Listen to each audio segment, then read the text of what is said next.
MIT technology review Pakistan के news studio में खुश आमदेद। मैं हूं आपका मेज़बान GM शाह।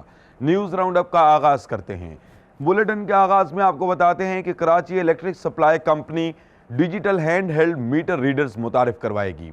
ये मीटर्स रीडर मीटर की रीडिंग का डाटा महफूज करने के बाद इसको कराची इलेक्ट्रिक सप्लाई कंपनी के सर्वर्स पर अपलोड करेंगे, जो दुरुस्त बिलिंग की हुसूली में मुआविन साबित होगा।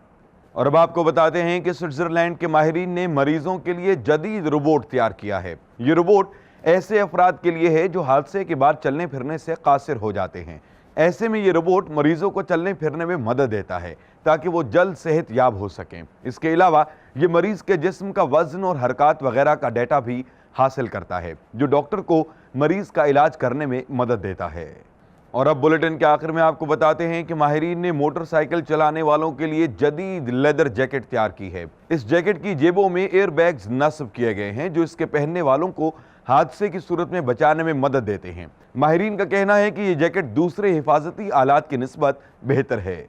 इसके साथ ही MIT टेक्नोलॉजी रिव्यू पाकिस्तान के न्यूज़ स्टूडियो से अपने मेज़बान GM शाह को इजाज़त दीजिए। अल्लाह निगहबान।